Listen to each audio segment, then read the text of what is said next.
What's up, y'all, and happy Thursday. It's your girl UC Kayla coming back with another episode review. Last night we watched Sistas season 4 episode 17 entitled Some Sort of Women.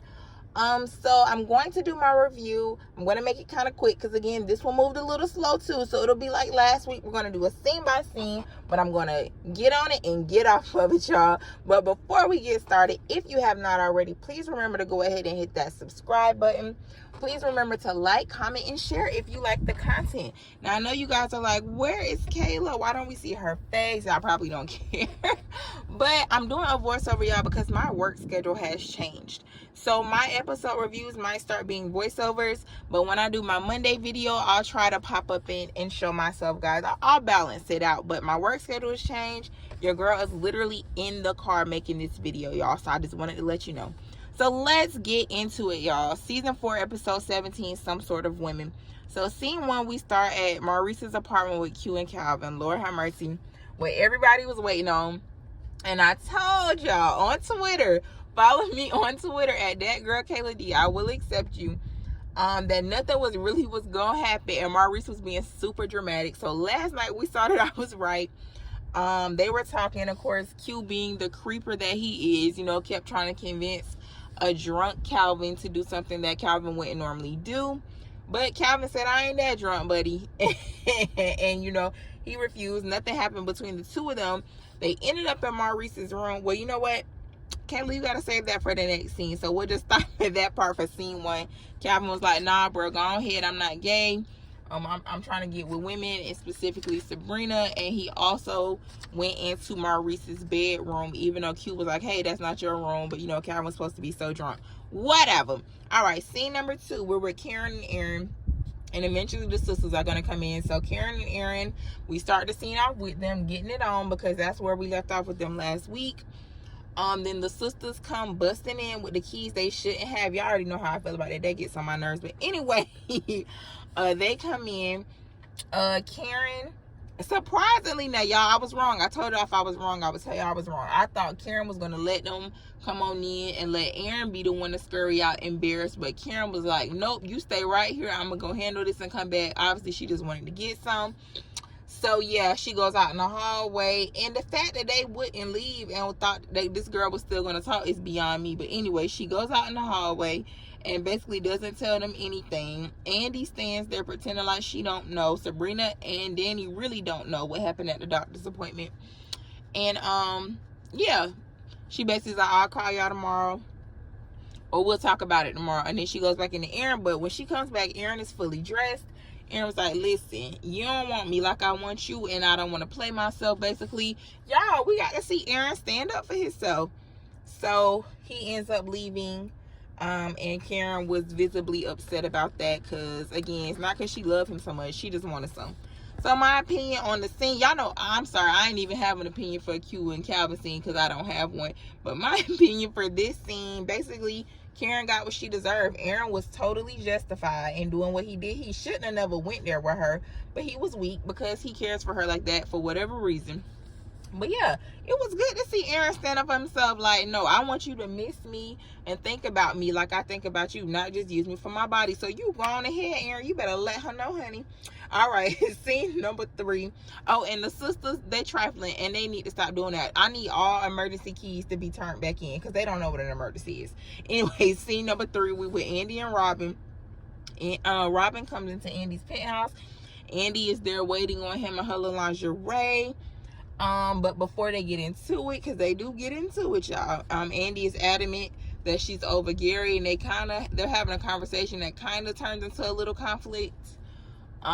Because Robin is not sure that Andy's really over Gary or whatever, and they go back and forth, then they end up getting it on. Whatever. My opinion about Andy and Robin, I've said this before, I don't really have a major opinion. At this point, it seems like anybody's better than Gary, but Andy and Robin don't have much substance outside of the physical thing. Like, we're just now starting to see them interact at work. So we'll see how it goes. Whatever. Scene number 4, we're with Gary and Jake. Gary gets caught spying on Andy by Jake. Surprisingly, he told Jake what was going on. First, he tried to shoo him away, but then he realized he was being mean to Jake for no reason. tells him what's going on with Andy.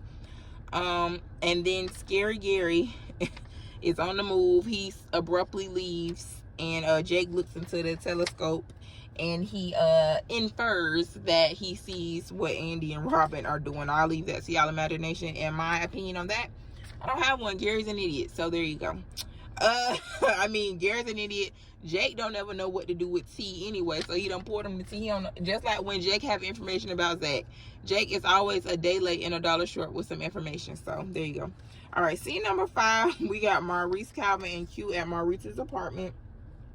Maurice comes in dramatically, the screen we saw on the trailer, and finds Q in the bed in his drawers, but Calvin is drunk and hungover, leaning over Q. So that's why he initially thought something was going on. And as we know, nothing happened thanks to Calvin. No thanks to Q. And Calvin was hungover and sick, and Q helped him out. And, you know, Maurice figured out that nothing really happened. In my opinion, Q, again, is a creeper, because why did you go up with no pants on? He was fully dressed on the couch, y'all. Now, did y'all catch that? Scene number 1, Q was still fully dressed. Why you in your drawers back down the bed with this man head on your leg? Like, he be doing stuff on purpose, and that's why I don't like Q, other than the fact that he's a liar and a criminal. All right, scene number 6. We're at Karen's salon. The girls are waiting on her to pull up at Karen's Hair Mastery. The girls make her tell them about the doctor visit once they get inside. And then when she tells them she's barely 4 weeks, they figure out that she does not specifically know who her baby daddy is. And even though Danny had all the good advice, she ain't say, ooh, let me go apologize to Zach, because I ain't know what the heck I was talking about. See, that's what I don't like. If you gonna keep it real all the way. I'm sorry, y'all. I'm getting into my opinion. Let me keep telling y'all what happened. So anyway, Danny tells Karen the truth, gives her some good advice about maybe it's a good thing that this could possibly be Aaron's baby, so you can move on because Zach has moved on. And then she tries to bring up Sabrina's situation, but Sabrina shuts it down. But they do at least find out that Sabrina's dating an African prince. Then Danny and Sabrina leave, and Andy kind of hangs around. Pam is walking in, and she tells Karen she'll check on her later. You know, they have their own understanding outside of Danny and Sabrina. Then Andy leaves, and Pam is being sweet to Karen and brings her some breakfast. My opinion, like I said about the whole Danny thing, I love Danny. That's no shade to Danny, but again, be truthful all the time. You didn't have no business going over there confronting Zach about that baby. The only person that should be concerned about this is him, Karen, and Fatima, okay? You wasn't laying down with your homegirl, so now you look crazy. As crazy as she looked, because he knew, and she knew, and Aaron knew, and Fatima knew, and God knew that Karen was sleeping with Aaron and Zach at the same time. So stay out of people's business. Danny did tell her the truth, though. She broke it down to her like she has done 550 million times. So at this point, what else can y'all say? Sabrina gets on my nerves because she always be trying to pacify Karen like she's scared of her or something. And I said this on Twitter last night.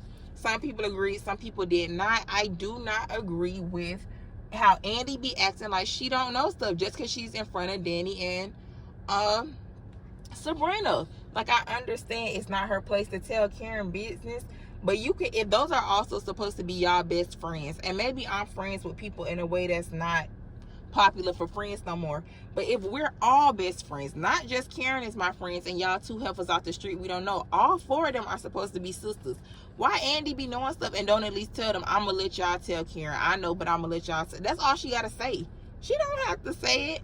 But you know, people were saying like, oh, she was just minding her business. And even KJ liked the response to my tweet that Andy was minding her business. And I was like, well, she was minding it too good, because if they all supposed to be friends, you know, I feel like it's something you can say.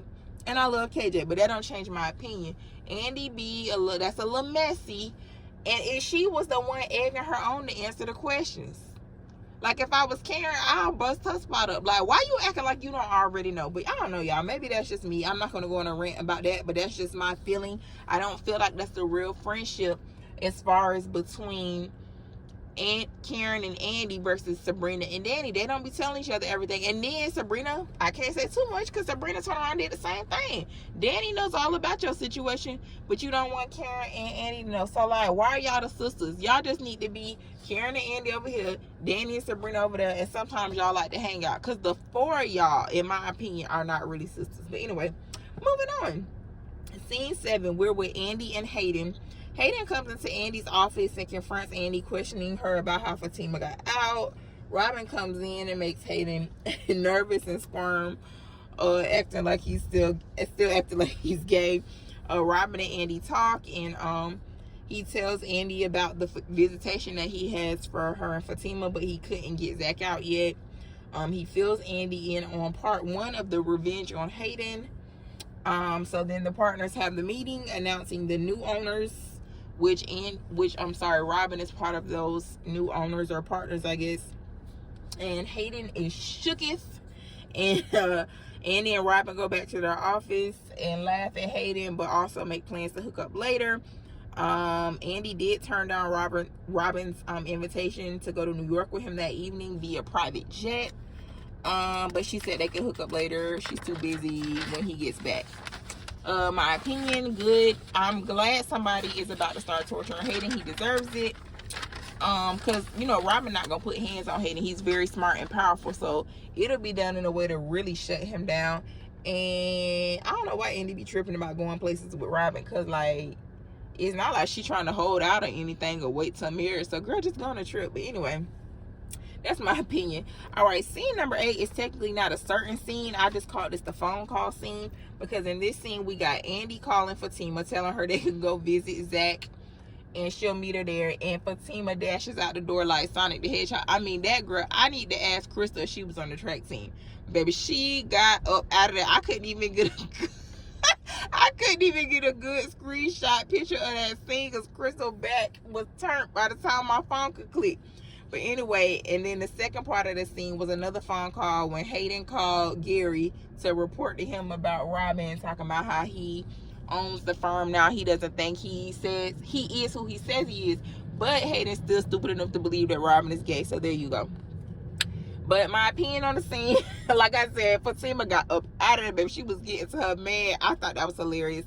And then as far as Hayden and Gary, they're both stupid and they deserve each other. So yeah, all right, scene number 9, baby. Zatima and Tyler Perry is so trifling for giving us the last 5 minutes of the episode for Zatima. But anyway, we're at the jail in the holding area with Fatima, Zach, and Andy.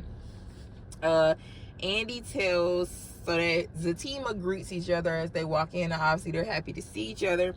Andy tells Zach about Robin helping Fatima out and that he's trying to also help him out. They have to fill Zach in on what's going on. Talking about, Andy also tries to tell them, Zach really and Fatima, don't let Hayden win. Y'all gotta stop doing it like this. Like, don't take it to the streets. Then Zatima start playing Zach and Fatima. Zach talk about Fatima Stallion. They end up playing. I love them so much. Because why is y'all playing in jail? Like, be serious for one moment. One moment. But anyway, then D.A. Jefferson, and if you don't know what the DA, that means district attorney, he comes in and tells Zach that he was back on probation because of the back child support situation, and the child's date of birth makes his probation be retroactive, and they're looking at him serving 10 and 15 years. So my opinion, Andy played too much talking about she from the streets. Zach and Fatima played too much. The fact that they was even laughing and kikiing with each other. And also, it was great to have a Zatima scene and see them together like every time, because we haven't been having that much Zatima for real like this season. So like every time they get back on the screen, I remember why a lot of us love Zach and Fatima together, because the chemistry is just there. Like, if you like them, I know they have some haters, but I just smile during their scenes because you feel like they're a real couple. And then for the DA, what he told him, now we discussed this at length. I've discussed this on this channel. I've discussed this on Twitter. I've discussed this with people that just watch the show. This child support situation is not coming together for me. And I know people personally who are on child support.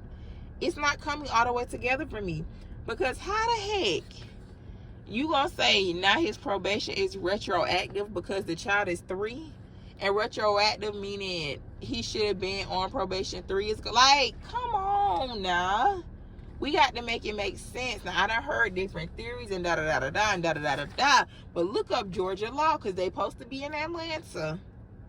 And this is not making the sense it's supposed to make. And I understand women can pin men on children. I mean, women can pin children on men without the man fully verifying that that's his seed. I understand that. But some of these other legal technicalities and stuff that's supposed to have Zach pinned down don't make no sense to me. Now, we obviously know that Zach is going to get out. So maybe that's why he's making it not make sense. So it can be a loophole for him to get out. I'll give him that. But anything other than that, it's not giving what it's supposed to give. So we'll see what happens next week. But next week is season 4, episode 18, entitled Enemy of Mine. And the description is that Hayden is consumed with finding out how Zach keeps escaping jail time. So apparently Zach is going to be out next week. But we'll see. And is that going to be pushed all the way to the end of the episode? We'll see. All right, for the preview, just not the because the 30-second trailer have already been released. I retweeted it on my page, Twitter, at that girl Kayla D, if you want to see the new 30-second trailer released by BET. But just the part that was on the end of last night's episode, we had Robin asking Andy if she trusts the guy and if she's sleeping with him. We have Gary telling Aaron about Andy and Robin. And he ends up telling on himself because Aaron's like, how do you know that? Because Gary's like, she's sleeping with him.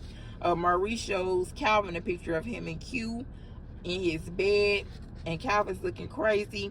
Aaron asked Karen about an extra set of keys that he had. And she said they weren't hers and showed her keys. And then he's like, well, whose are these?